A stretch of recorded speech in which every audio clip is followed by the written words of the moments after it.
Hello दोस्तों, स्वागत है आप सभी का रंगरेज विद्यापीठ के एक और शानदार, दमदार और मजेदार यूट्यूब क्लास में, जिसमें हम पंचायती राज और ग्रामीण अर्थव्यवस्था को पढ़ेंगे और जानेंगे। साथियों, पिछली कक्षा में हमने पंचायती राज का परिचय और 73वें संविधान संशोधन के बारे में पढ़ा था। आज हम सबसे पहले उन समितियों को समझेंगे जिनकी सिफारिशों के कारण पंचायती राज व्यवस्था को मजबूत किया गया था। इसको हमने पहले भी पढ़ा है, लेकिन आज हम पहले उनका रिवीजन करेंगे।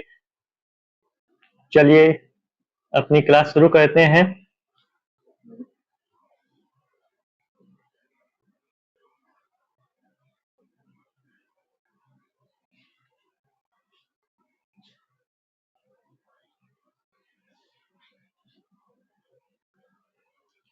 साथियों, स्वतंत्रता के बाद भारत में ग्राम स्वराज्य की स्थापना और स्थानीय स्वशासन को मजबूत करने के लिए विभिन्न समितियों का गठन किया गया।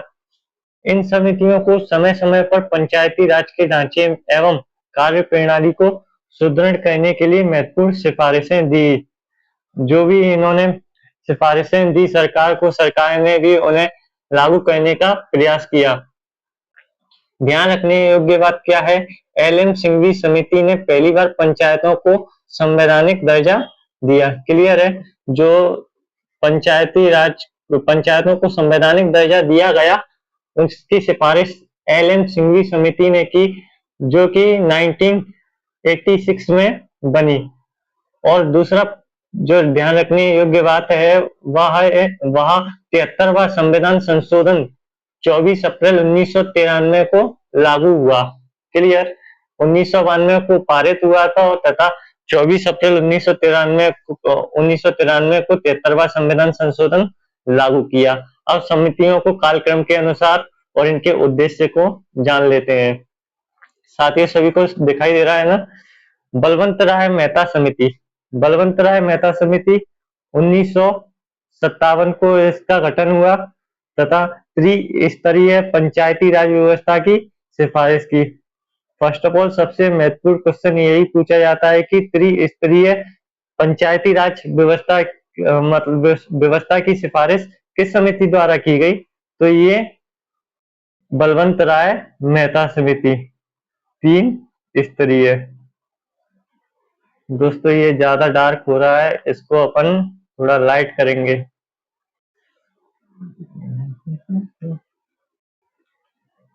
क्लियर? इसको हटा दें। बलवंत राय मेहता समिति 1957 को 3 स्तरीय मांग की गई। नेक्स्ट, अशोक मेहता समिति। अशोक मेहता समिति 1977।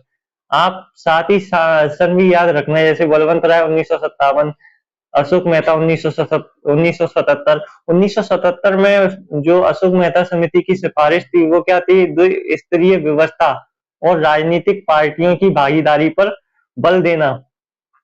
इसमें क्या था? राजनीतिक पार्टियों की भागीदारी पर बल दिया गया कि राजनीतिक पार्टियों को भी पंचायतों में भागीदारी का अवसर मिलना चाहिए।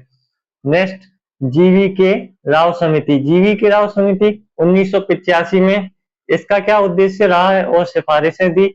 पंचायतों को अधिक शक्ति और वित्तीय स्वायत्तता देने का काम किया इन्होंने। पंचायतों को अधिक शक्ति दी जाए और वित्तीय स्वायत्तता। और सबसे महत्वपूर्ण जो हमने अभी पढ़ा था, एल.एम. सिंघवी समिति 1986, इसमें कहा गया था पंचायतों को संवैधानिक दर्जा दिया जाए। पहली बार यहाँ कहा गया कि पंचायतों को संवैधानिक दर्जा दिया जाए।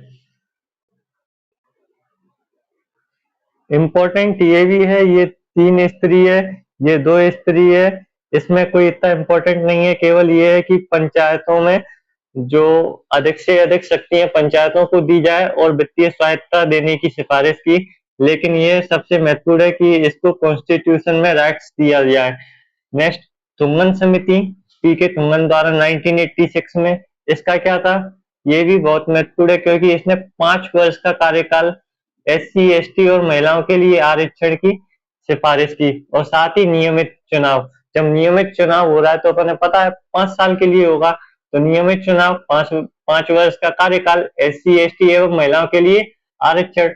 नेक्स्ट क्या था? गॉडगिल समिति 1988।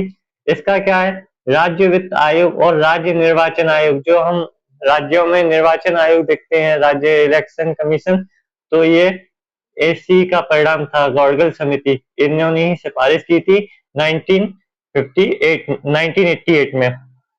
ये देखो, बलवंत राय मेहता 1957 त्रिस्तरीय पंचायती राज व्यवस्था की मांग, अशोक मेहता समिति 1977 द्विस्तरीय व्यवस्था की मांग। जब इमरजेंसी के बाद इंदिरा गांधी की सरकार गिरी और उसके बाद जो नई सरकार बनी, तो उसने इसको मंजूरी देती अशोक मेहता समिति को, और उसने द्विस्तरीय पर बल दिया कि 3 स्तरीय से हटाकर इसको द्विस्तरीय बनाया जाए।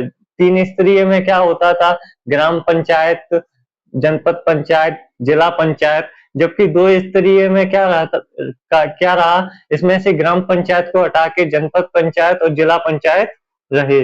जीवी के राव समिति 1985 में क्या रहा, अधिक शक्तियां एवं वित्तीय स्वायत्ता दी जाए पंचायतों को। एल.एम. सिंघवी समिति संवैधानिक दर्जा, यही याद रखो। पी.के. तुंगन समिति नियमित चुनाव और आरक्षण, और गौड़गल समिति 1988 में राज्य वित्त आयोग और निर्वाचन आयोग। क्लियर, समितियां सारी क्लियर हो गई। चलो आगे बढ़ते हैं। चलो, समितियों के उद्देश्य। समितियों के उद्देश्य क्या थे? पहला उद्देश्य ग्राम स्वराज की स्थापना, ग्रामों में लोकतांत्रिक शासन हो, वहां का भी कोई मुखिया हो, तो ग्राम स्वराज की स्थापना ये समितियों का उद्देश्य था। पंचायतों की संरचना एवं शक्तियों का निर्धारण, जो पंचायतों की संरचना और शक्तियों का निर्धारण किया जाए।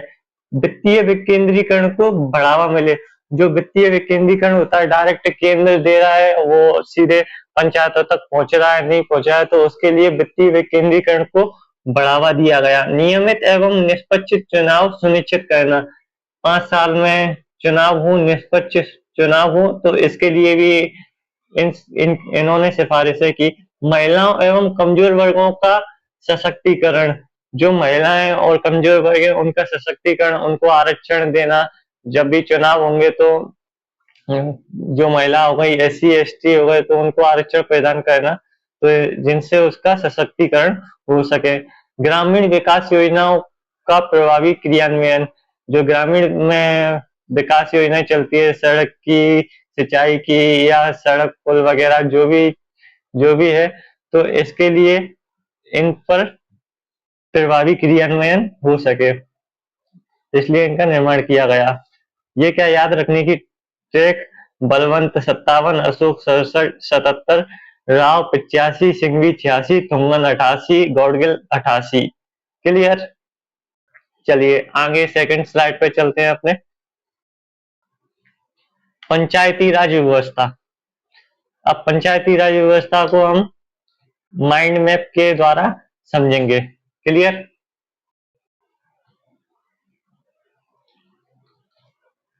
तिहत्तरवां संविधान संशोधन, चलो पहले इसी को समझते हैं। माइंड मैप में पंचायती राज व्यवस्था क्या है? 73वां संविधान संशोधन 1992 कायम है। भाग 9 में आर्टिकल 243 से 243 वो तक, यहाँ आर्टिकल लिख लेना, आर्टिकल। और अनुसूची 11वीं अनुसूची में 29 विषय का उल्लेख किया गया है जिन पे जो पंचायत है वो कार्य कर सकती है, तो 29 विषय हम अभी के अभी पढ़ेंगे। क्लियर। 73वां संविधान संशोधन हो गया, भाग 9 हो गया, 11वीं अनुसूची हो गई, 3 स्तरीय पंचायत, ग्राम, जनपद और जिला पंचायतों का निर्माण, और चुनाव हर 5 वर्ष में होगा। आरक्षण SC ST महिलाओं के लिए भी आरक्षण है, और इसके केवल महिलाओं के लिए भी आरक्षण है, और पंचायतों को संवैधानिक दर्जा दिया जाए। ये माइंड मैप ये अपन पढ़ने वाले हैं। चलिए 73वां संविधान संशोधन 1992 क्या है? संशोधन कब हुआ? कौन सा है ये? 73वां संविधान संशोधन। किस वर्ष में पारित हुआ? 1992 में। लागू कब हुआ? 1993 में। सॉरी। संविधान का भाग क्या है? संविधान के कौन से भाग में? भाग 9 में। अनुच्छेद 243 से 243 ओ तक। अनुसूची कौन सी है? 11वीं अनुसूची। विषय 29 कार्यकारी विषय है। और पंचायती राज दिवस हर वर्ष 24 अप्रैल को मनाया जाता है। क्लियर? नेक्स्ट, पंचायती राज समितियां जो अभी पढ़ी थी इनको एक और बार क्लियर करेंगे। बलवंत राय मेहता समिति 1957 क्या था? त्रिस्तरीय। ग्राम पंचायत, पंचायत समिति मतलब जनपद पंचायत और जिला परिषद। अशोक मेहता समिति,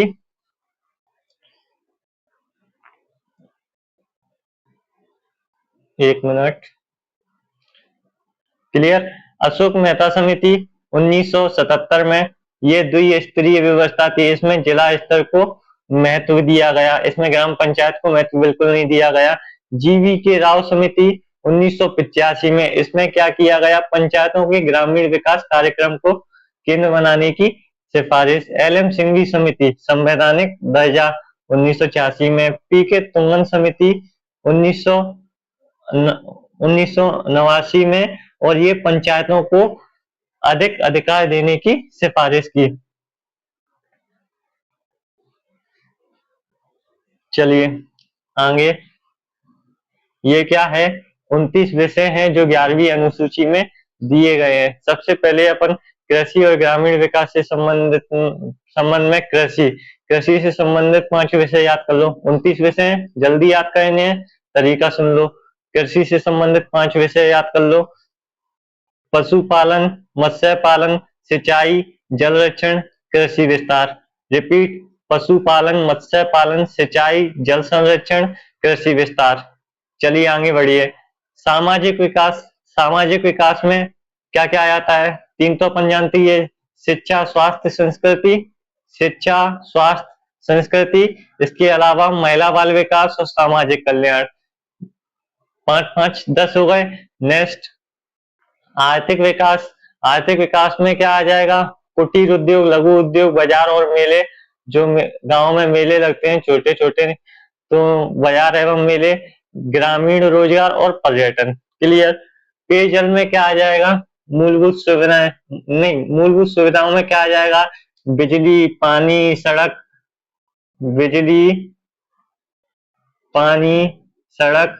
इसके अलावा आवास और स्वच्छता। ये अपनी मूलभूत सुविधाओं में आ जाएगा। सामाजिक न्याय में क्या आ जाएगा? गरीबी उन्मूलन, कमजोर विकास, कमजोर वर्गों का वर्गीकरण और सहयोगी संस्थाएं। क्लियर है? एक और बार देख लो इनको। 11वीं अनुसूची में कृषि से संबंधित पशुपालन, मत्स्य पालन, सिंचाई, जल संरक्षण, कृषि विस्तार।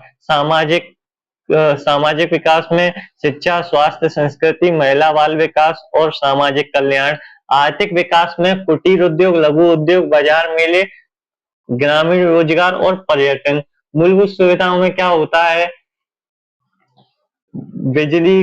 बिजली, पानी, सड़क और मतलब विद्युतीकरण, पेयजल और सड़क एवं पुल, और स्वच्छता और ग्रामीण आवास। इसके साथ सामाजिक न्याय में क्या आ जाएगा? गरीबी उन्मूलन करना और कमजोर वर्गों का कल्याण, साथ में सहयोगी संस्थाएं। चलिए आगे बढ़ो।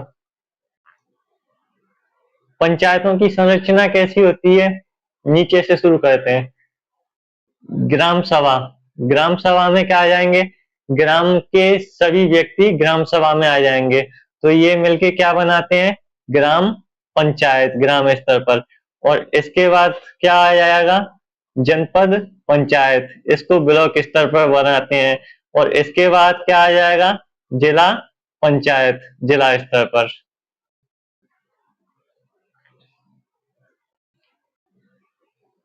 अनिवार्य प्रश्न क्या क्या है इसमें? अनिवार्य प्रश्न देख लो। अनिवार्य प्रावधान: पंचायतों की स्थापना ग्राम स्तर पर, मध्यवर्ती और जिला स्तर पर। क्लियर? प्रत्यक्ष चुनाव का व्यवस्था की जाए। न्यूनतम आयु चुनाव के लिए 21 वर्ष रखी जाए। SC ST महिलाओं के लिए आरक्षण, महिलाओं के लिए कम से कम 1/3 आरक्षण दिया जाए। पंचायतों का कार्यकाल कितना रहेगा? 5 साल का। और पंचायतों की वित्तीय सहायता प्रदान करना। स्वैच्छिक प्रावधान क्या है? अब जो अनिवार्य मतलब ये चीजें तो होनी चाहिए पंचायत में। इसके अलावा और क्या प्रावधान हो सकते हैं पंचायत में? कर लगाने की शक्ति राज्य सरकार निर्धारित करेगी। हर राज्य अपने हिसाब से 2, 3, 4 स्तर रख सकती है। विषयों का पंचायत में स्थानांतरण राज्यों के विवेक पर होता है। कार्यकर्ताओं के लिए योजना बनाना विवेकानुसार रहेगा। पंचायतों को वित्तीय अधिकार दिया जाए। ये स्वैच्छिक है, मतलब ये स्वेच्छा से राज्य देना चाहे दे सकता है, नहीं देना चाहे नहीं दे सकता, पर अनिवार्यता ये तो रखना ही होगा राज्य को। क्विक रिवीजन में क्या बार बार पढ़े क्या इसको? अभी पढ़ा है अपन ने। 73वां संविधान संशोधन 1992 को लाया गया तथा 1993 को 24 अप्रैल 1993 को लागू किया गया। और ये संविधान का भाग 9 में है। अनुच्छेद 243 243 तक है।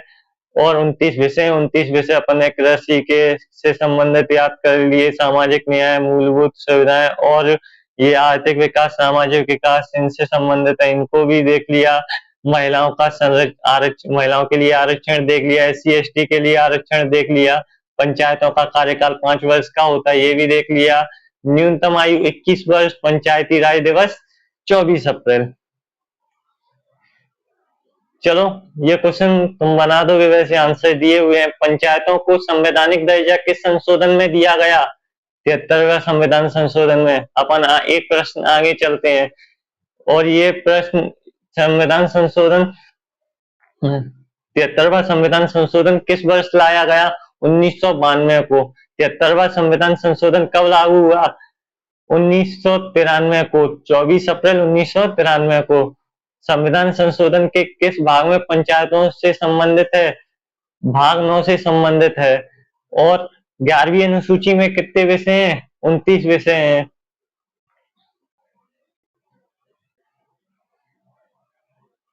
तिहत्तरवां संविधान संशोधन 1992 फिर 24 अप्रैल 73वां संविधान संशोधन 1992 को आया, 24 अप्रैल 1993 को लागू हुआ। भाग 9 में है।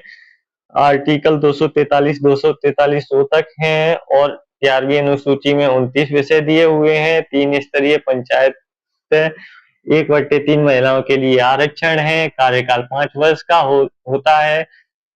क्लियर हुआ? एक बार माइंड मैप को अच्छे से देख लो और खुद रिवीजन कर लो। माइंड मैप में सबसे पहले पंचायती राज व्यवस्था को देख लो, इसके कितने भाग हैं।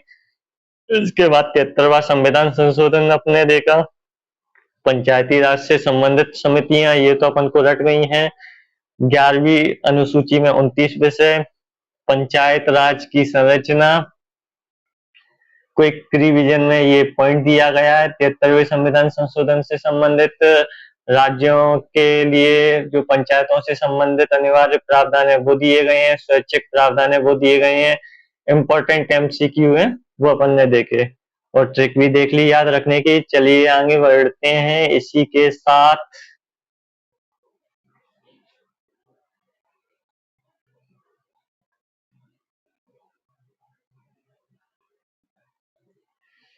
ग्राम सभा एवं ग्राम पंचायतों का गठन। दोस्तों इसमें अपन क्या पढ़ने वाले हैं? ग्राम सभा एवं ग्राम पंचायतों का गठन। 73वां संविधान संशोधन 1992 के अंतर्गत त्रिस्तरीय पंचायती राज व्यवस्था। एक तो ग्राम सभा की परिभाषा दी गई, ग्राम सभा के सदस्य दिए गए हैं, ग्राम सभा के कार्य दिए गए हैं, पंचायतों का गठन और त्रिस्तरीय व्यवस्था दी गई है। ग्राम सभा बनाम ग्राम पंचायत के बीच अंतर दिया गया है। परीक्षा हेतु प्रश्न और महत्वपूर्ण बात है। चलिए एक एक करके इनको देखते हैं। सबसे पहले दिखाई दे रहा है दोस्तों ग्राम सभा की परिभाषा। ग्राम सभा की परिभाषा में क्या आ जाएंगे? जो भी अपने गांव के जितने भी लोग होते हैं जिनके पास वोटर कार्ड होता है उनको ग्राम सभा में शामिल किया जाता है। ये देखो, ग्राम सभा गांव के सभी पंजीकृत मतदाताओं की सामान्य सभा है। यह पंचायत क्षेत्र के लोकतांत्रिक प्रावधान की आधारशिला है। आधार क्या है? जो पंचायत की आधार होना चाहिए वो ग्राम सभा है। अब ग्राम सभा के सदस्य कौन कौन होते हैं? ग्राम पंचायत क्षेत्र के सभी पंजीकृत मतदाता सदस्य होते हैं, पहले ही देख लिया। 18 वर्ष से या उससे अधिक आयु के सभी नागरिक होते हैं। मतलब जो भी 18 वर्ष या उससे अधिक आयु के हैं, स्वतः ही ग्राम सभा के सदस्य बन जाएंगे। सदस्यता स्वतः प्राप्त होती है, अलग से पंजीकरण की आवश्यकता नहीं होती। क्लियर? ग्राम सभा के कार्य, ग्राम सभा के कार्यों में आप क्या पढ़ोगे? विकास योजनाओं की स्वीकृति देना, जो विकास योजना है उनकी स्वीकृति देना, ग्राम सभा के द्वारा उनकी स्वीकृति दी जाती है। जैसे कोई पुल बनाना है, सड़क बनाना है, तो इनकी पुल मतलब एक हाईवे टाइप का, हाईवे पर पुल नहीं, जो नॉर्मली गांव का पुल बनाना है किसी नदी के ऊपर या कहीं उबड़ खाबड़ जगह है तो वहां कोई छोटा मोटा पुल बनाना है तो उसकी स्वीकृति विकास दे सकते हैं ये ग्राम सभा में। और सामाजिक न्याय एवं पारदर्शिता सुनिश्चित करना, कोई भी अन्याय नहीं हो किसी के भी खिलाफ, किसी भी वर्ग के खिलाफ, तो इसको भी सुनिश्चित किया जाता है। पंचायत के सभी कार्यों की समीक्षा करना, पंचायत जो जो कार्य करेगी उसकी समीक्षा ग्राम सभा के द्वारा की जाएगी। आय व्यय एवं लेखा को स्वीकृति देना, जो भी आय व्यय हुआ पंचायत द्वारा, किसको कितने पैसे दिए गए किसी निर्माण के लिए, तो ये आय व्यय एवं लेखा की स्वीकृति देना भी इसी का काम है। पात्र लाभार्थियों का चयन करना, जैसे किस गांव में प्रधानमंत्री आवास योजना आई तो उसके लिए कौन कौन लाभार्थी है, किसको उसका लाभ मिलना चाहिए, तो उसका चयन भी ग्राम सभा के सदस्यों द्वारा किया जाता है। ये इनका कार्य है। तथा स्थानीय समस्याओं पर चर्चा करना और सुझाव देना। स्थानीय समस्या हो जाती है ना, ये छोटी मोटी समस्याएं, समझ जाओ अपने आप, जो गांव गांव से जुड़े हुए हैं वो समझ गए होंगे कि स्थानीय समस्याओं पर चर्चा और सुझाव। चलिए आगे, इतना क्लियर हो रहा है दोस्तों? चलो, पंचायतों का गठन। पंचायतों का गठन 73वां संविधान संशोधन 1992 के अंतर्गत पंचायतों का गठन किया गया। राज्य निर्वाचन आयोग द्वारा इनका चुनाव होता है। राज्य निर्वाचन आयोग इनका चुनाव करवाती है और इनका कार्यकाल 5 वर्ष का होता है। अगर कार्यकाल 5 वर्ष का है तो इनका जो चुनाव है 5 वर्ष बाद होगा। और नियमित चुनाव एवं समय समय पर आरक्षण की व्यवस्था। इसमें आरक्षण की व्यवस्था घोषण के आधार पर होती है, इसको अपन आगे देखेंगे। त्रिस्तरीय व्यवस्था। त्रिस्तरीय व्यवस्था क्या होती है? ग्राम सभा, गांव के सभी मतदाता। इसके बाद ग्राम पंचायत, ग्राम स्तर पर। ग्राम पंचायत गांव का निर्वाचित निकाय, मतलब जितने ग्राम सभा के सभी मतदाता वोट डालेंगे तथा ग्राम पंचायत का एक गठन किया जाएगा। इसके बाद जनपद पंचायत, ये तहसील, ब्लॉक और खंड स्तर पर होती है, विकास कार्यों का समन्वय एवं पर्यवेक्षण करने के लिए। क्लियर? विकास कार्यों का समन्वय और पर्यवेक्षण करने के लिए जनपद पंचायत का गठन किया जाता है। जिला स्तर पर समग्र विकास की योजनाओं का क्रियान्वयन किया जाता है। समग्र विकास की योजनाओं का क्रियान्वयन करना जिला पंचायत का काम होता है। चलिए आगे बढ़ते हैं। ग्राम सभा और पंचायत में अंतर समझिए। स्वरूप में क्या अंतर है? सभी इसके मतदाता सदस्य होते हैं। ग्राम सभा के सभी मतदाता, जो पंजीकृत मतदाता है वो सभी सदस्य होंगे, लेकिन निर्वाचित संस्था होती है। ये ग्राम पंचायत क्या है? एक निर्वाचित संस्था है, जो भी चुनकर बनते हैं। उस ग्राम पंचायत में सरपंच हो गए और उनके 7 उप सरपंच हो गए तथा अन्य साथी हो गए, तो वह एक निर्वाचित संस्था है। प्रकृति कैसी है? ये स्थायी निकाय है। जो ग्राम सभा स्थायी निकाय है, जबकि ये कार्यपालिका है। इसका काम है एग्जीक्यूशन, काम कराना, है ना। मुख्य कार्य विकास योजनाओं की स्वीकृति। जो भी विकास योजना है, नई विकास योजना आई है या शुरू करना है तो उसकी स्वीकृति देना। और ये योजनाओं का क्रियान्वयन कराती है। नियंत्रण, ये सामाजिक नियंत्रण रहता है इस पर, और ये प्रशासनिक कार्य करती है। जो भी प्रशासनिक कार्य होगा वो पंचायत द्वारा किया जाएगा, जबकि ग्राम सभा द्वारा सामाजिक नियंत्रण रखा जाता है। कम से कम बैठक में क्या है, कम से कम 4 अनिवार्य बैठकें होती हैं। जो ग्राम सभा की 4 बैठकें तो होना अनिवार्य है, और वर्ष में 4 बैठकें, और इसकी क्या नियमित नियमित बैठकें होती हैं।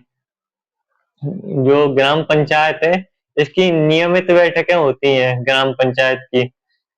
कैसे नियमित होती हैं, इसको अपन महीने में बैठकें ले सकते हैं, महीने या महीने में 2 बैठकें या महीने में 1 बैठक, तो इसकी नियमित बैठकें होती हैं। निर्णय प्रक्रिया, ये प्रत्यक्ष लोकतांत्रिक निर्णय है, और ये प्रतिनिधिक निर्वाचित सदस्यों द्वारा इसमें निर्णय लिया जाता है। वित्तीय अधिकार, लेखा एवं व्यय की स्वीकृति, और इसमें वित्त का उपयोग एवं प्रबंधन किया जाता है। चलिए आगे बढ़ते हैं। परीक्षा हेतु प्रश्न।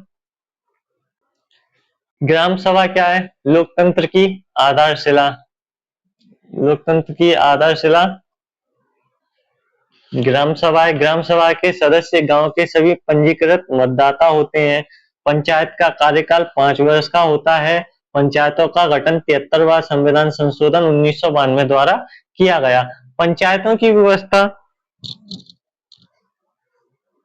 त्रिस्तरीय होती है, और राज्य निर्वाचन आयोग पंचायत चुनाव कराता है। बैठक ग्राम सभा की प्रति वर्ष कम से कम 4 बार। महत्वपूर्ण बातों में याद रखेंगे, ग्राम सभा गांव का सर्वोच्च लोकतांत्रिक मंच है। ग्राम सभा की सहमति के बिना विकास कार्य पूरा लोकतांत्रिक नहीं माना जाता। यदि कोई काम ग्राम सभा की अनुमति के बिना हो रहा है तो वह लोकतांत्रिक नहीं माना जाएगा। पंचायतें ग्रामीण विकास, सामाजिक न्याय और स्थानीय सुशासन का माध्यम है। जो पंचायतें होती है वो ग्रामीण विकास, पंचायती न्याय और स्थानीय स्वशासन का माध्यम है। पारदर्शिता, जवाबदेही और जन भागीदारी पंचायती राज की सफलता की कुंजी है। सशक्त ग्राम सभा, सशक्त पंचायत, सशक्त भारत। ये तो एक पॉइंट है, याद रख दो। सशक्त ग्राम सभा होगी तो सशक्त पंचायत होगी, और सशक्त पंचायत होगी तो एक सशक्त भारत होगा। चलिए अगले टॉपिक पे बढ़ते हैं अपना। चुनाव प्रक्रिया एवं आरक्षण की कैसे रहते हैं। अब चुनाव प्रक्रिया और आरक्षण में हम क्या देखने वाले हैं ये देखना। सबसे पहले हम चुनाव प्रक्रिया और आरक्षण में 73वें संविधान संशोधन 1992 के अंतर्गत पंचायत चुनाव की व्यवस्था क्या रहेगी। पहले हम चुनाव प्रक्रिया देखेंगे, फिर चुनाव कराने की संवैधानिक व्यवस्था क्या है, आरक्षण की व्यवस्था क्या है ये हम देखेंगे। आरक्षण का स्वरूप कैसा है, आरक्षण की घूर्णन प्रणाली को हम समझेंगे कि रिजर्वेशन में घूर्णन प्रणाली का क्या अर्थ है। इसके बाद चुनाव लड़ने की पात्रता देखेंगे कि चुनाव लड़ने के लिए कौन कौन पात्र है। आप चुनाव लड़ सकते हो या नहीं लड़ सकते हो। मैं चुनाव लड़ सकता हूँ पंचायती का, सरपंची का, या नहीं लड़ सकता हूँ, इसको अपन जानेंगे। इसके बाद महत्वपूर्ण तथ्यों की ओर चलेंगे। चलिए सबसे पहले हम चुनाव प्रक्रिया को समझते हैं। दोस्तों पीपीटी पसंद आ रही है आपको, क्लास पसंद आ रही है तो क्लास को प्लीज शेयर करना और चैनल को सब्सक्राइब करना।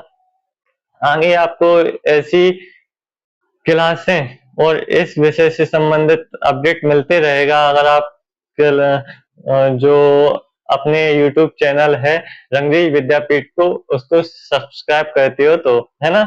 तो प्लीज तो सबसे पहले वीडियो को लाइक करो, उसके बाद आगे देखेंगे। चलिए शुरू करते हैं। चुनाव प्रक्रिया। पंचायतों के चुनाव स्वतंत्र एवं नियमित रूप से राज्य निर्वाचन आयोग द्वारा। कोई इंपॉर्टेंट नहीं है इसमें। इंपॉर्टेंट क्या है, पंचायतों का चुनाव किसके द्वारा किया जाता है, राज्य निर्वाचन आयोग द्वारा। और राज्य निर्वाचन आयोग का निर्माण कब हुआ, किसकी सिफारिश पर हुआ था, थुंगन समिति 1989 द्वारा, है ना। पंचायत प्रत्येक 5 वर्ष में एक बार चुनाव कराना अनिवार्य है। पंचायतों का कार्यकाल, जब 5 वर्ष में चुनाव करा रहे हैं तो कार्यकाल भी 5 वर्ष का ही होगा। समय से पूर्व विघटन की स्थिति में 6 माह के भीतर अगर कोई पंचायत, किसी पंचायत में मतलब विघटन हो गया है, तो 6 माह के भीतर पुनः चुनाव कराया जाएगा और चुनाव वयस्क मताधिकार के आधार पर होता है। चुनाव कराने की संवैधानिक व्यवस्था क्या है? राज्य निर्वाचन आयोग का गठन किसके द्वारा हुआ? राज्यपाल के द्वारा। इसमें राज्य निर्वाचन आयुक्त होता है। क्लियर? आयोग का कार्य पंचायतों एवं नगरीय निकायों के चुनाव कराना है। अरे द्वारा पढ़ते हैं इसको। आयोग का कार्य क्या है? पंचायतों एवं नगरीय निकायों का चुनाव कराना। आयोग स्वतंत्र होता है, अपने कार्यों को स्वतंत्र निर्णय लेने के लिए चुनाव प्रक्रिया में किसी भी प्रकार का हस्तक्षेप वर्जित है। राज्य निर्वाचन आयुक्त को हटाया केवल उच्च न्यायालय के न्यायाधीश को हटाने की प्रक्रिया द्वारा ही की जाती है। राज्यपाल को हटाने की प्रक्रिया केवल उच्च न्यायालय के न्यायाधीश के हटाने की प्रक्रिया जैसे ही होती है। क्लियर? नेक्स्ट, आरक्षण की व्यवस्था में क्या है? आरक्षण की व्यवस्था में अनुसूचित जाति एससी के लिए, अनुसूचित जनजाति एसटी के लिए, महिलाओं के लिए तथा अध्यक्ष मतलब सरपंच और प्रधानी पदों के लिए आरक्षण किस प्रकार है इसको देखते हैं। एससी के लिए आरक्षण जनसंख्या के अनुपात में, एसटी के लिए आरक्षण जनसंख्या के अनुपात में और महिलाओं के लिए आरक्षण 1/3 महिलाओं के लिए रिजर्व ही रहेगा ये, जिसमें एससी एसटी महिलाएं भी शामिल है। और अध्यक्ष मतलब इसको तो सीधा बोलो, सरपंची और प्रधानी पदों के लिए आरक्षण क्या है? एससी एसटी महिलाओं के लिए घूर्णन के आधार पर दिए जाएंगे। चलिए आरक्षण का स्वरूप देख लेते हैं। यही चीजें एससी के लिए, एसटी के लिए, महिलाओं के लिए और अध्यक्ष पद के लिए। तो पहले काय के लिए देखें, ग्राम पंचायत। ग्राम पंचायत में जो एससी के लिए जनसंख्या के अनुपात में, एसटी के लिए भी जनसंख्या के अनुपात में है और महिलाओं के लिए कम से कम 1/3 33% तो होना ही चाहिए। और अध्यक्ष पद घूर्णन के आधार पर, एक बार एससी का नंबर लग गया, फिर एसटी का नंबर लग गया, फिर महिला का नंबर लग गया, इसके बाद जनरल का भी नंबर लग जाएगा। सह लेंगे थोड़ा सा, ठीक है। आगे बढ़िए। जनपद पंचायत में क्या है? जनसंख्या के अनुपात में होना चाहिए। ये एस मतलब जनपद पंचायत के लिए भी सेम प्रोसेस है जो ग्राम पंचायत के लिए। जिला पंचायत के लिए भी सेम प्रोसेस है वो जो ग्राम पंचायत के लिए। मतलब जनपद पंचायत और जिला पंचायत की प्रोसेस क्या रहेगी आरक्षण के हिसाब से जो ग्राम पंचायत के लिए। चलिए आगे बढ़ते हैं। आरक्षण की घूर्णन प्रणाली, रोटेशन क्या होता है इसको समझिए। आरक्षित सीटें एवं अध्यक्ष पद प्रत्येक चुनाव के घूर्णन प्रणाली के बदले जाते हैं। घूर्णन का उद्देश्य सभी क्षेत्रों एवं वर्गों को समान अवसर प्रदान करना है। जैसे चुनाव वर्ष, पहला चुनाव, दूसरा चुनाव, तीसरा चुनाव, चौथा चुनाव। अब वार्ड क्रमांक 1 में या वार्ड क्रमांक ए में चुनाव होना है, क्षेत्रीय में चुनाव होना है, तो पहले चुनाव में कौन का व्यक्ति बन जाएगा? एससी का व्यक्ति बन जाएगा जो वहां चुनाव में है ना। दूसरा चुनाव में कौन उतरेगा? महिला उतरेगी। तीसरे में कौन उतरेगा? सामान्य का व्यक्ति उतरेगा और चौथे में एसटी का आदमी उतरेगा। इसी प्रकार के क्षेत्र भी में रोटेशन चलते रहेगा। वहां पहले एसटी का आ गया तो फिर एससी का आ गया तो उसके बाद महिला का, महिला के बाद सामान्य का, ऐसी वार्ड सी में। तो घूर्णन प्रणाली राज्य सरकार द्वारा निर्धारित नियमों के अनुसार लागू होती है। क्लियर? आगे बढ़ते हैं। चुनाव लड़ने की पात्रता, इसको देख लो। शायद तुम्हें भी आगे सरपंची या मुखिया का चुनाव लड़ना पड़ जाए, तो अपनी पात्रता देख लो कि तुम चुनाव लड़ भी सकते हो या नहीं लड़ सकते हो। मैं तो दोस्तों लड़ नहीं सकता क्योंकि मैं आपको पढ़ाने में बिजी हूँ। तो चलिए इसी हिसाब से इसकी प्रक्रिया देखते हैं। पहला पॉइंट है भारत का नागरिक हो।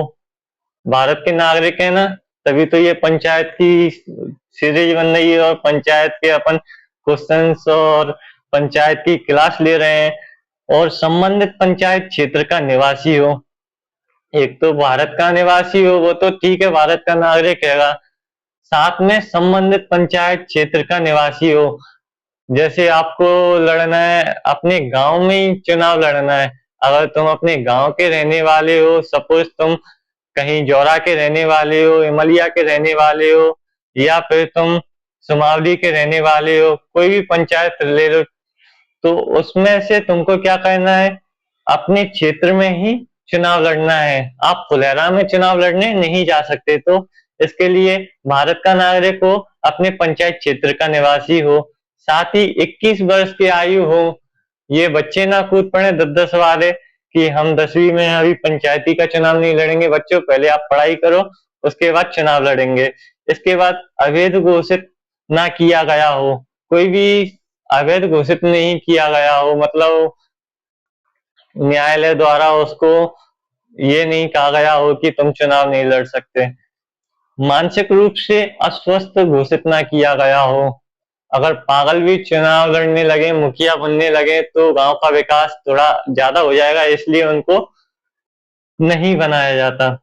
इसके बाद कोई अयोग्यता राज्य कानून के तहत ना हो, कोई भी अयोग्यता राज्य कानून के तहत ना हो। राज्य के कुछ कानून होंगे, उसके अकॉर्डिंग देख लेना कि इसके अनुसार हम अयोग्य तो नहीं है। अगर ये सारी क्वालिटी आप में है तो आप एक मुखिया के पद के लिए चयनित हो सकते हैं। जाके फॉर्म भर दीजिए, पंजीयन करा लीजिए, प्रचार करिए और मुखिया बन जाइए। चलिए आगे बढ़िए। महत्वपूर्ण तथ्य में क्या है, पंचायत चुनाव स्वतंत्र, निष्पक्ष एवं नियमित रूप से कराना संवैधानिक दायित्व है। 73वां संविधान संशोधन ने चुनावों को संवैधानिक मान्यता दी। और आरक्षण का उद्देश्य क्या है, सामाजिक न्याय एवं समान प्रतिनिधित्व सुनिश्चित करना। महिलाओं के लिए कम से कम 1/3 आरक्षण अनिवार्य है। चलिए, ये पीपीटी भी क्लियर हुई। एक बार देख लो सभी चुनाव प्रक्रिया एवं आरक्षण। चुनाव प्रक्रिया में क्या क्या होता है, चुनाव कराने की संवैधानिक व्यवस्था है, आरक्षण की व्यवस्था देखी हमने, आरक्षण के स्वरूप देख लिए, इनके घूर्णन प्रणाली देख ली, चुनाव लड़ने की पात्रता देख ली और महत्वपूर्ण तत्व भी देख लिए। चलिए आगे बढ़ते हैं।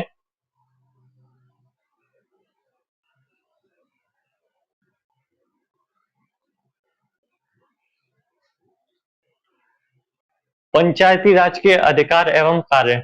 73वां संविधान संशोधन के तहत पंचायतों को प्रदान की गई शक्तियां एवं दायित्व। इसमें अपन क्या पढ़ने वाले हैं दोस्तों, मैं इसको जूम इसलिए कर देता हूँ क्योंकि इसमें क्या है, जो शब्द लिखे गए हैं, जो पॉइंट्स लिखे गए हैं, बिंदु लिखे गए हैं, वो बहुत ही छोटे फॉन्ट में लिखे गए हैं। ये आपको दिखाई नहीं देते होंगे, इसलिए मैं इसको जूम कर करके पढ़ा रहा हूँ। लेकिन जब आपको ये पीपीटी मिलेगी तो आप इसको बहुत अच्छे क्लियरिटी से अपने मोबाइल या टैब में देखना और याद करना।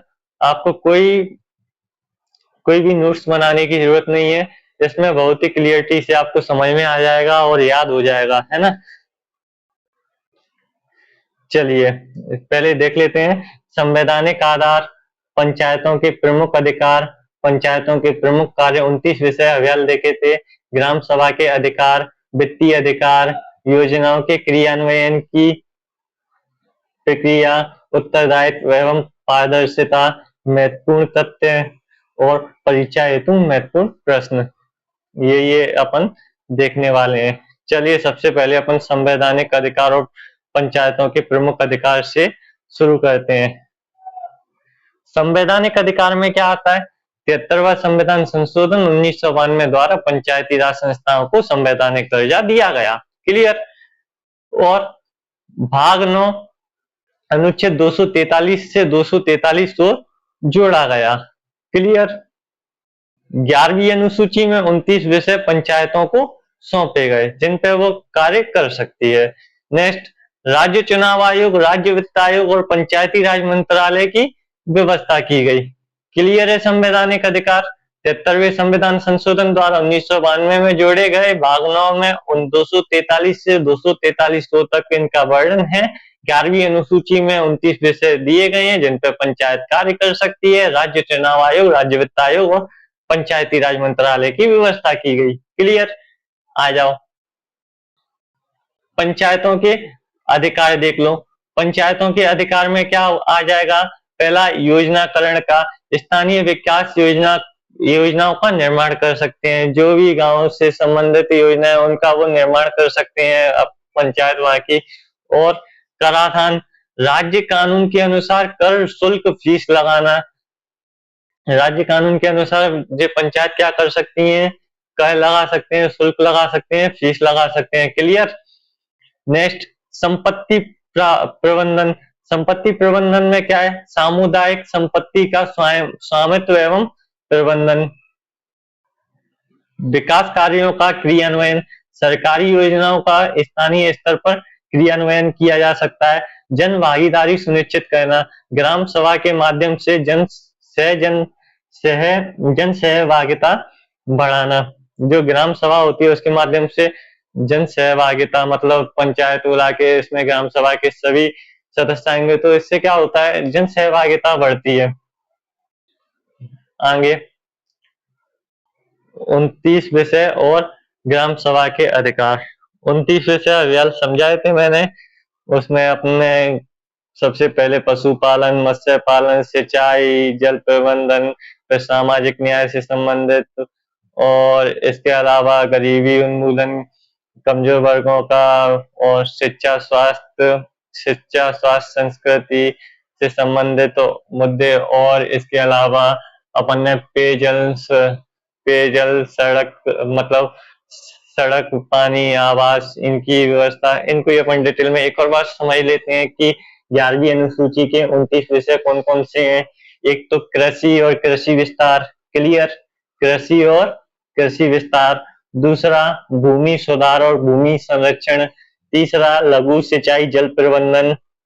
चौथा, पशुपालन, डेयरी, कुक्कुट पालन। पांचवा, मत्स्य पालन। छठवा, सामाजिक वानिकी वनीकरण। सातवां, लघु वन उपज। आठवां, लघु उद्योग, खादी, ग्राम उद्योग। नवा, पेयजल। 10वां, ग्रामीण आवास। 11वां, सड़क, पुल, पुलिया। 12वां, ग्रामीण विद्युतीकरण। 13वां, गैर पारंपरिक ऊर्जा। 14, गरीबी उन्मूलन विकास कार्यक्रम।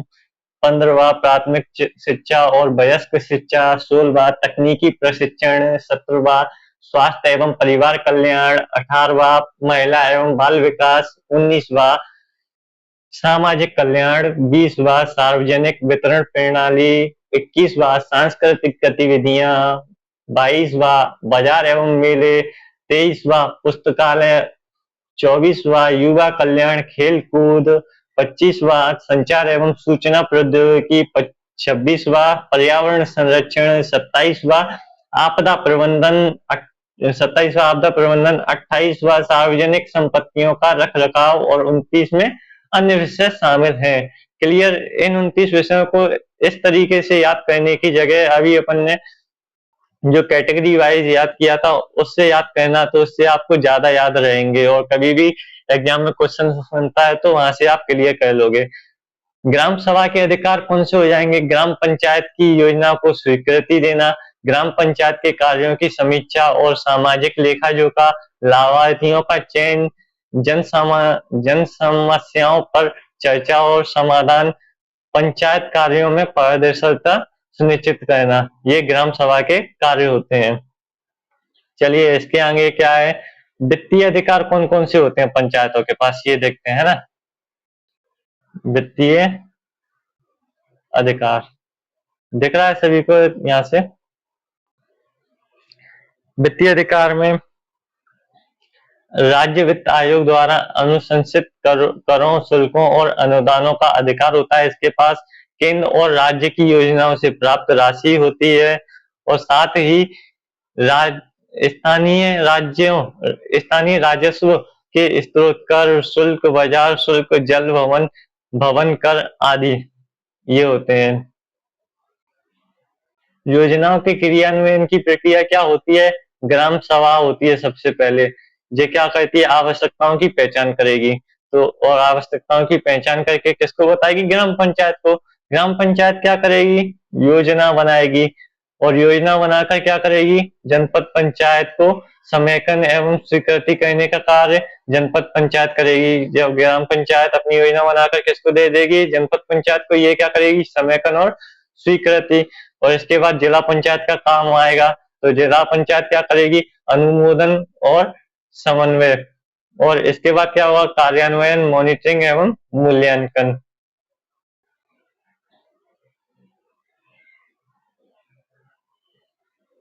नेक्स्ट, उत्तरदायित्व एवं पारदर्शिता। नियमित बैठकें होती हैं और कार्यवृत्त का रखरखाव किया जाता है। वार्षिक लेखा एवं ऑडिट अनिवार्य होता है। सूचना का अधिकार एवं सार्वजनिक सूचना प्रदर्शन किया जाता है और जनता के प्रति उत्तरदायित्व सुनिश्चित करना होता है। इसमें क्या आएगा, महत्वपूर्ण तत्व में पंचायतों का कार्यकाल 5 वर्ष का होता है। सभी पंचायतों के नियमित चुनाव अनिवार्य हैं। वित्त आयोग हर 5 वर्ष में अनुशंसा देता है और 29 विषय पंचायतों के राज्य कानून के अनुसार सौंपे गए हैं। 29 विषय अपन ने देख लिए हैं। सशक्त पंचायतें समृद्ध गांव और सशक्त भारत का निर्माण करती हैं। जो सशक्त पंचायतें हैं वह और समृद्ध गांव सशक्त भारत का निर्माण करती हैं। इसलिए बनिए मुखिया और बनाइए सशक्त गांव और बनाइए सशक्त भारत। चलिए आगे बढ़ते हैं। परीक्षा हेतु महत्वपूर्ण बिंदु कौन से होते हैं, पंचायती राज को संवैधानिक अधिकार, 73वां संविधान संशोधन 1992, ग्राम सभा में लोकतंत्र का अधिकार, 11वीं अनुसूची के 29 विषय, पंचायतों के कार्य क्षेत्र और पंचायतों को योजनाकरण, कराधान और विकास कार्यों का अधिकार, पारदर्शिता, उत्तरदायित्व और जन भागीदारी सफल पंचायती राज की कुंजी है। सफल पंचायती राज की कुंजी कौन कौन सी है, याद कर लेना, शायद तुम्हारे मुखिया बनने में मदद कर दे। पारदर्शिता, उत्तरदायित्व और जन भागीदारी, इस पर जोर दोगे तो आप एक सफल पंचायती राज की कुंजी बनेगी और आप एक अच्छे मुखिया बनोगे। चलिए आगे बढ़िए। पंचायती राज के वित्तीय संसाधन एवं कराधान पर दृष्टि डालते हैं कि इसमें क्या बताया गया है। संसाधन एवं कराधान, तो इसमें देखने वाले हैं हम वित्तीय संसाधन के स्रोत देखेंगे, पंचायत द्वारा लगाए जाने वाले कर देखेंगे, राज्य वित्त आयोग देखेंगे, अनुदान का वर्गीकरण देखेंगे, किसको कितनी क्या राशि मिलती है, निधि प्रवाह देखेंगे, मतलब जो भी पैसे का आवागमन होता है वो कैसे होता है, बजट एवं लेखा परीक्षण देखेंगे, किस तरीके का बजट रहता है और कैसे उसका ऑडिट किया जाता है, वित्तीय संसाधन का महत्व देखेंगे, परीक्षा हेतु महत्वपूर्ण तत्व भी देखे जाएंगे। इसके बाद निःशुल्क एवं फीस के उदाहरण देखे जाएंगे। दोस्तों देखो पीपीटी कितनी शानदार बनी हुई है, कम से कम इसी के लिए एक लाइक कर दो, एक सब्सक्राइब कर दो। अगर आपको चैनल पे ऐसी क्लासेज और चाहिए तो आप चैनल को सब्सक्राइब करिए, आपको इससे भी अच्छी क्लासेज मिलेंगी।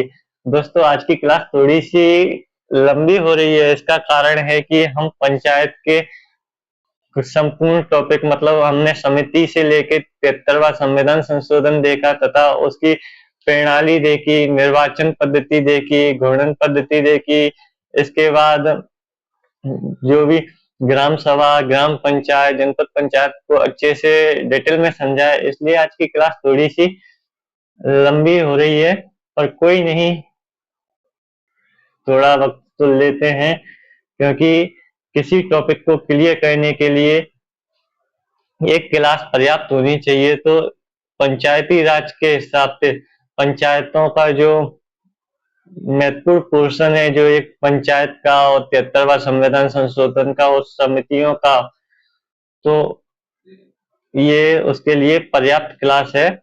इसके अलावा आपको कोई और क्लास देखने की जरूरत नहीं है, इसकी पीपीटी भी आपको उपलब्ध करा दी जाएगी। चलिए शुरू करते हैं। सबसे पहले हम देखेंगे वित्तीय संसाधन के स्रोत। राज्य सरकार के अनुदान राज्य सरकार से मिल जाएगा। केंद्रीय सरकार की योजनाओं से राशि, जो केंद्रीय सरकार योजनाएं चलाती हैं तो वहां से भी अपन को राशि प्राप्त हो जाएगी। करारा कराधान से प्राप्त आय, कर लगा के जो आय में जो आय होती है उससे अपन को जो राशि है वो मिल जाएगी। शुल्क, फीस एवं उपयोगकर्ता शुल्क, शुल्क फीस लगा के भी मिल जाएगी। दान, सहायता एवं स्थानीय योगदान, तो अगर कोई आसपास के सहायता करनी चाहते हैं या स्थानीय योगदान रहता है तो वहां से अपनी आय हो सकती है। ऋण एवं अन्य वित्तीय स्रोत। अब पंचायतों द्वारा लगाए जाने वाले कर कौन कौन से होते हैं, कहाँ से पंचायत कर लगा सकते हैं, तो एक मुखिया काय काय पे कर लगा सकता है, मतलब एक पंचायत तो वहाँ गृह कर लगा सकता है। अगर कोई घर बना रहा है तो उस पर कर लगा दो, लाओ पहले हमें दो बाद में घर बनाना। उसके बाद दुकान एवं व्यापार कर लगा सकता है, अगर आप कोई व्यापार कर रहे हो तो उस पर पहुंच जाएंगे कि आप तो कमा रहे हो, साथ में हमारा हिस्सा दो। उसके बाद विज्ञापन कर हो जाएगा, अगर आप कोई विज्ञापन करते हो, कोई भी व्यापार कर रहे हो तो उसका विज्ञापन करते हो, किसी भी प्रकार का एडवर्टाइज करते हो तो उसके लिए पहले उनको पैसे दो। उसके अलावा पशु कर होता है, पशुओं का लेन देन करते हो, पशुओं को खरीदते हो तो उसके लिए पशु कर। हाट बाजार कर होता है, समझ जाओ। जल कर होता है, जल पे भी कर ले लो और क्या चाहिए। प्रकाश कर होता है, बिजली काट लो और क्या करोगे। सड़क कर होता है, मनोरंजन कर होता है, भवन निर्माण शुल्क होता है। तमाम शुल्क लगा के रखे हुए हैं, ठीक है। पर आप भी बनोगे जब मुखिया तो आप भी लगाना। राज्य वित्त आयोग। राज्य वित्त आयोग का गठन प्रत्येक 5 वर्ष में होता है। राज्य के वित्तीय संसाधनों के बंटवारे की सिफारिश करता है। राज्य और पंचायतों के बीच राजस्व के वितरण पर सुझाव देता है।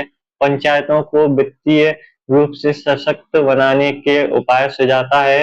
राज्यपाल को अपनी रिपोर्ट प्रस्तुत करता है। ये राज्य वित्त आयोग के महत्वपूर्ण कार्य हैं। इसके अलावा राज्य वित्त आयोग की संरचना कैसी होती है, इसमें एक अध्यक्ष होता है और इसके अलावा एक वित्त विशेषज्ञ होता है, एक प्रशासनिक विशेषज्ञ होता है, एक स्थानीय निकाय विशेषज्ञ होता है और कुल 4 सदस्य होते हैं। सबसे महत्वपूर्ण प्रश्न पूछ लेगा कि राज्य वित्त आयोग में कितने सदस्य होते हैं, तो कुल 4 सदस्य होते हैं। क्लियर। नेक्स्ट आओ, अनुदान का वर्गीकरण किस प्रकार किया जाए।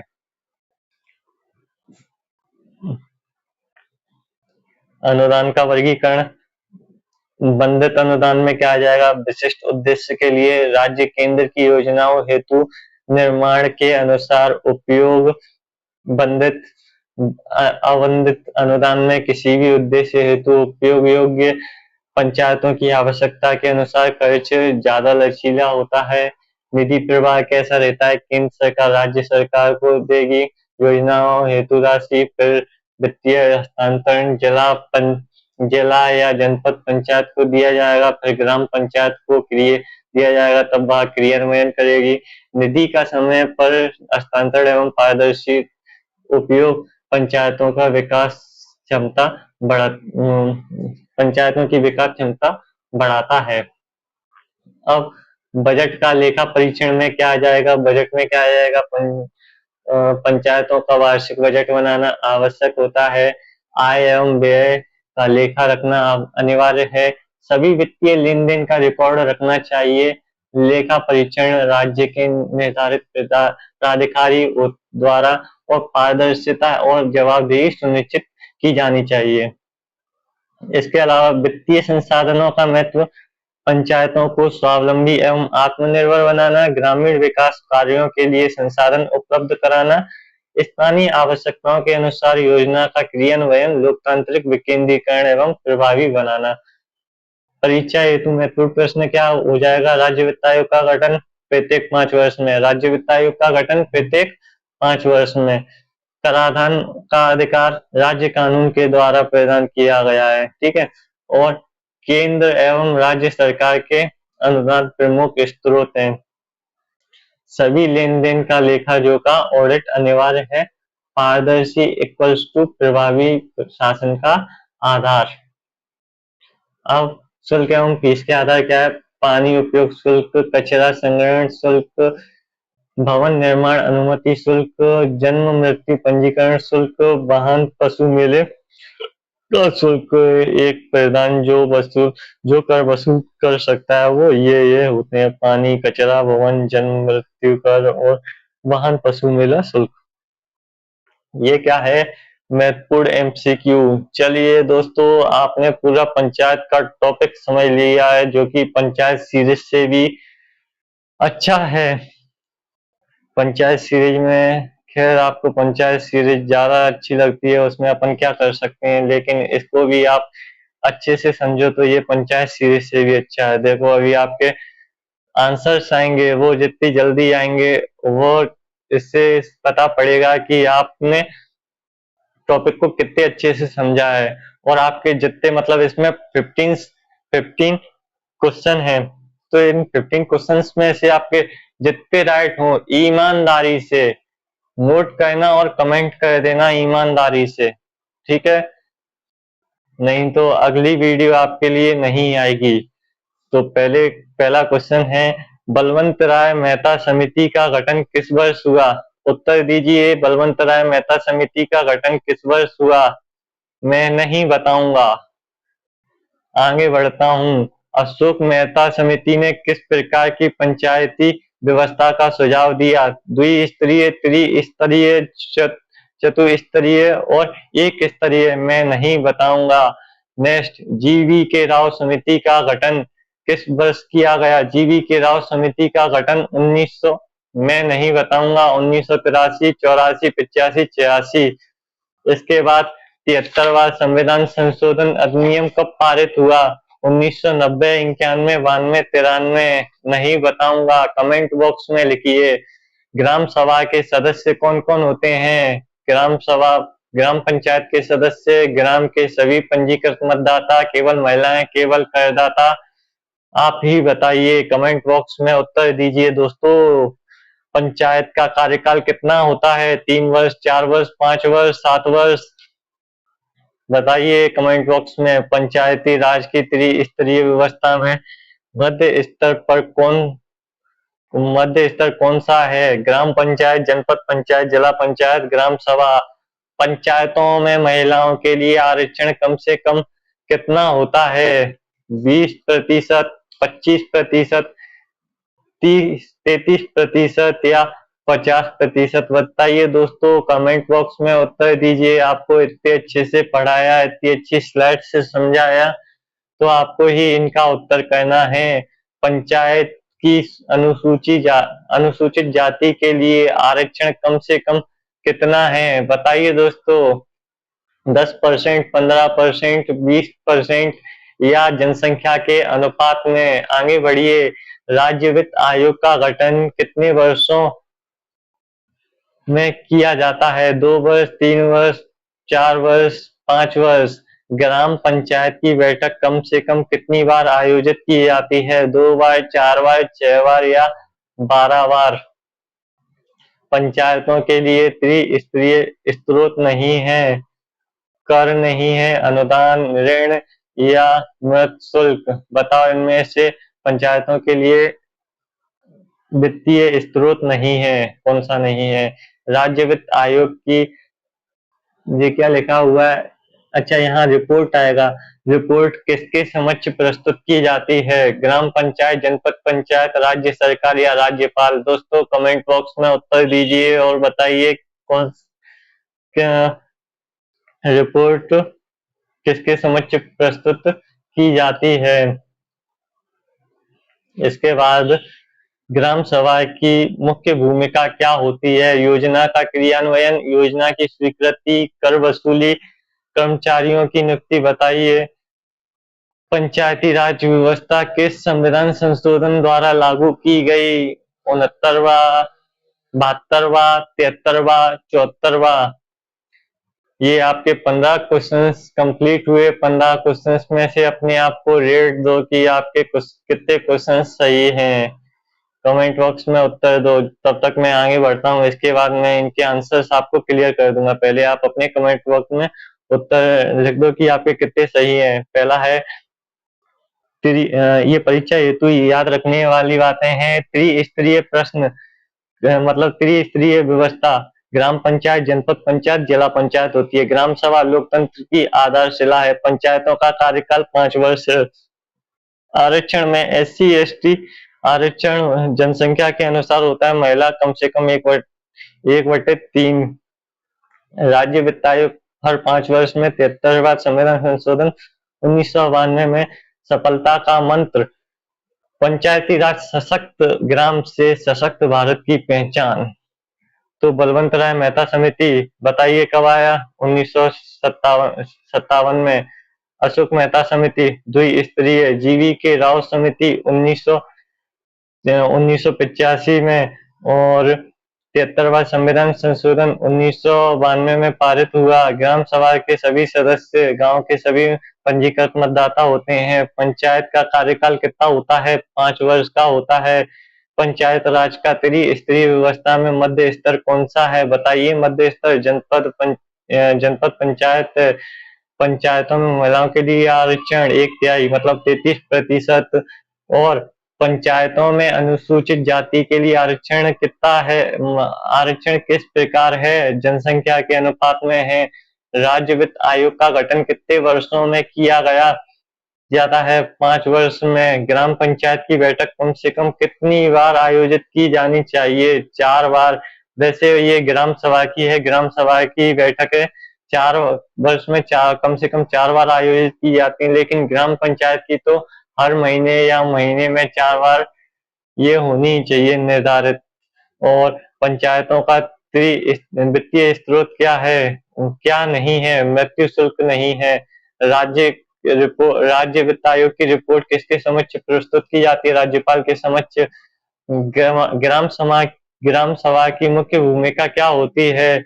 ग्राम सभा की मुख्य भूमिका बताओ क्या है? ग्राम सभा की मुख्य भूमिका है योजनाओं की स्वीकृति।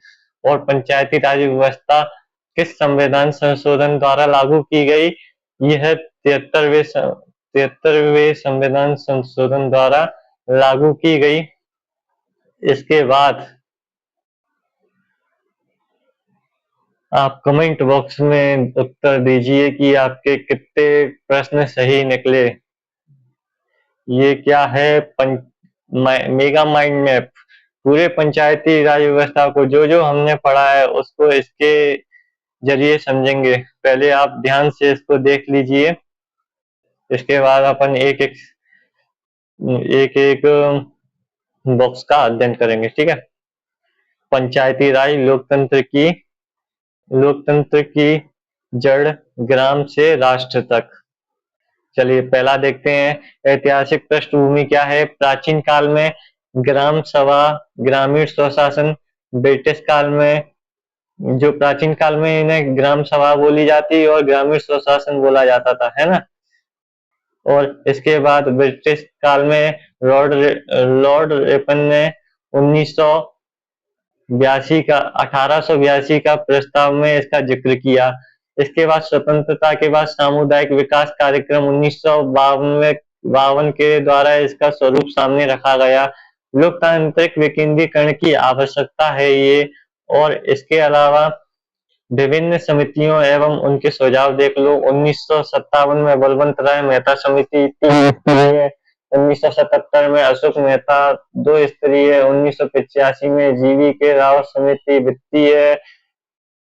वित्तीय और मतलब इसमें राजनीतिक पार्टियों को वो दी जाए, मान्यता दी जाए। और 1988 में पीके तुंगन। 1988 में गौडगल समिति। और 73वां संविधान संशोधन। दूसरे में क्या? 73वां संविधान संशोधन 1992 24 अप्रैल 1993 को लागू हुआ।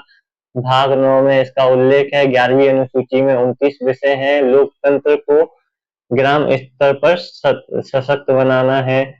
इसके बाद क्या है? ग्राम सभा एवं पंचायतों का गठन। ग्राम सभा गांव के सभी पंजीकृत मतदाता। ग्राम सभा लोकतंत्र की आधारशिला। पूछ ले तो पंचायत मत लगा देना, ग्राम सभा है लोकतंत्र की आधारशिला। पंचायतों का गठन 3 स्तरीय होता है। पंचायतों का कार्यकाल 5 वर्ष होता है। ग्राम सभा, ग्राम पंचायत, जनपद पंचायत, जिला पंचायत, इन 3 को हम लेते हैं पंचायत उसमें 73वें संविधान संशोधन के पंचायत संशोधन में, 73वें संशोधन में, है ना। ग्राम सभा बनाम पंचायत, ग्राम पंचायत सभी मतदाता सदस्य होते हैं। इसके निर्वाचित संस्था होती है। स्थानीय निकाय है, ये कार्यपालिका है। विकास योजनाओं की स्वीकृति, योजनाओं का क्रियान्वयन, सामाजिक नियंत्रण, प्रशासनिक कार्य। इसके बाद चौथा क्या है, चुनाव प्रक्रिया एवं आरक्षण। नियमित चुनाव 5 वर्ष में, स्वतंत्र राज्य निर्वाचन आयोग, आरक्षण SC/ST जनसंख्या के अनुपात में महिलाओं के लिए 1/3 आरक्षण, अध्यक्ष पद के लिए भी आरक्षण। क्लियर। नेक्स्ट, पंचायतों के अधिकार एवं कार्य। 11वीं अनुसूची में 29 विषय हैं जिन पर कार्य किया जाता है। योजना निर्माण एवं क्रियान्वयन, ग्रामीण विकास कार्यक्रम, सामाजिक न्याय एवं कल्याण, सतत विकास एवं पर्यावरण संरक्षण, निगरानी, मूल्यांकन एवं सामाजिक लेखा जोखा। इसके बाद ये कृषि हो गई, सिंचाई हो गई, पशुपालन, ग्रामीण आवास, पेयजल। तो इनके ऊपर पंचायत का अधिकार होता है। शिक्षा, स्वास्थ्य, महिला बाल विकास, सड़क और सामाजिक समावेशन। छठवां बिंदु क्या है, पंचायतों की वित्तीय व्यवस्था क्या है।